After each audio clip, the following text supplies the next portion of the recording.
Ассаламу алейкум, Москва шаарындагы жалпы бир туугандар. Өзүңүздөр билгендей, Москва шаарында тиш оору өтө деле коркунучтуу эмес болуп калды. Анткени өз жумушун мыкты билген стоматологдор абдан көп. Мына ошолордун бири врач-стоматолог Садыков Сейдалы Сатыбалдиевич ар дайым кызматта. Бизде көрсөтүлүүчү кызматтар: удаление любой сложности, лечение и реставрация зубов, брекет системасы, имплантация, циркония жана металлокерамика, протезирование, гигиена жана тишти тазалоо. Биздин дарек метро Третьяковская, метро Новокузнецкая, улица Пятницкая, 28. Стоматология 24 жыл жети иштей. Сурап билүү телефону +7 963 691 52 56, +7 925 840 04. Мындан тышкары Инстаграмдан жана WhatsApp'тан байланышсаңыз болот. Биз аны силерге бербейбиз. Лукашенко Бакиевдин Минскте кантип жашап жатканын айтты. Беларусь президенти Александр Лукашенко Бишкекте өткөн ЖКК саммитинде журналисттерге Кыргызстандын мурдагы президенти Курманбек Бакиевдин Минскте кантип жашап жатканы жөнүндө айтып берди. Бакиев жакшы жашап жатат. Биз аны силерге бербейбиз. Мен ага, эч кайда барбайсың, Белоруссияда жаша дегем. Жакшы жашайт. Ал мени кээде конокко чакырганда барып турам. Ошондуктан биз аны силерге бербейбиз. Бирок ал өлкөсүн аябай сагынып жатат, деди Лукашенко. Беларусь лидери ошондой эле Бакиев атасынын мүрзөсүнө баргысы келерин, бирок бул оңой эмес экенин айтты. Кыргыздар өздөрүнүн президентине атасынын мүрзөсүнө баруусуна мүмкүнчүлүк бербегени акылга сыйбаган нерсе. Мен бул маселени азыркы бийлик менен чечебиз деп ойлойм, деп билдирди ал. Булак супер кежи. Курсанттардын орунсуз видеосу боюнча кызматтык иликтөө жүргүзүлдү. Ички иштер министрлигинин милициянын генерал-майору Алиев атындагы академиясынын курсант кыздары катышкан видео боюнча кызматтык иликтөө жүргүзүлдү. Бул тууралуу Ички иштер министрлигинен билдиришти. Маалым болгондой, кыздар криминалдык субмаданияттын музыкалык композицияларын коштоп видео тартышкан. Видеону алардын бири TikTok тиркемесиндеги өзүнүн баракчасына жарыялаган. Иликтөөнүн жыйынтыгында окуяга катышкан 4-курстун курсанттарына түшүндүрүү иштери жүргүзүлүп, аларга тартиптик жазалары берилди. Мындан тышкары академиянын жетекчилигине ушул сыяктуу көрүнүштөрдү алдын алуу максатында курсанттар менен түшүндүрүү иштерин үзгүлтүксүз жүргүзүү боюнча катуу талаптар коюлду. Бишкекте ЖККнын саммитинин жыйынтыгы боюнча бир катар документтерге кол коюлду. Бүгүн Бишкекте өткөн ЖККнын жамааттык коопсуздук кеңештин кезектеги жыйынынын жыйынтыгы боюнча бир катар документтерге кол коюлду. Уюмга мүчө мамлекеттердин Кыргызстан, Беларусь, Казакстан, Орусия, Тажикстандын башчылары төмөнкү документтерге кол коюшту.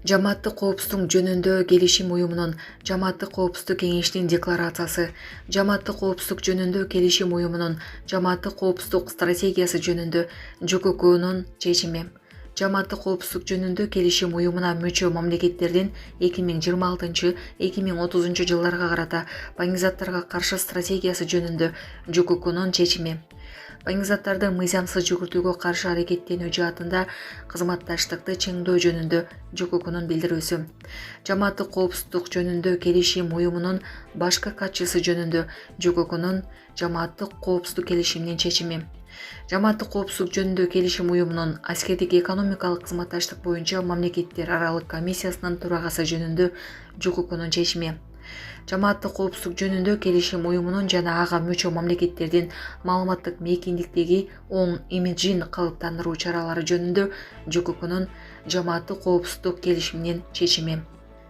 жамааттык коопсуздук жөнүндө келишим уюмуна мүчө мамлекеттердин 2026-2030 жылдарга карата аскердик кызматташтыкты өнүктүрүү планы жөнүндө ЖККнын жамааттык коопсуздук келишиминин чечими, жамааттык коопсуздук жөнүндө келишим уюмунун жамааттык коопсуздук кеңештин 2015 жылдын 15 сентябрындагы жамааттык коопсуздук жөнүндө келишим уюмунун аскерлерин башкарууну уюштуруу жөнүндө чечимине өзгөртүүлөрдү киргизүү тууралуу ЖККнын чечими, жамааттык коопсуздук жөнүндө келишим уюмунун ардак белгиси менен сыйлоо жөнүндө ЖККнын жамааттык коопсуздук келишиминин чечими, жамааттык коопсуздук жөнүндө келишим уюмунун сыйлыктары менен сыйлоо жөнүндө ЖККнын чечими, эл аралык коопсуздукту камсыз кылуудагы эмгеги үчүн медали жөнүндө ЖККнын чечими, жамааттык коопсуздук жөнүндө келишим уюмунун катчылыгынын маалыматтык аналитикалык башкармалыгы жөнүндө ЖККнун чечими.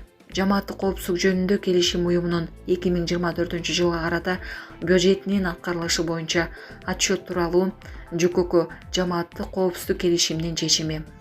Жамааттык коопсуздук жөнүндө келишим уюмунун 2026 жылга карата бюджети тууралуу ЖККнун чечими. Гонконгдо турак жай комплексине чыккан өрттөн 55 адам каза тапты. Гонконгдогу Тайпо турак жай комплексине чыккан өрттөн каза болгондордун саны 55 адамга жетти. Бул тууралуу бүгүн Кытайдын СТВ борбордук телеканалы билдирди. Өрт чыккан турак жай комплекси тууралуу маалымат 26 ноябрда тараган. Associated Press агенттигинин билдиришинче, ал учурда 700гө жакын адам эвакуацияланып, убактылуу жайгаштыруу пункттарга жеткирилген. Буга чейин Тайподогу өрттөн каза болгондордун саны 44гө жеткени кабарланып, дагы 279 адам дайынсыз жоголгон деп айтылган.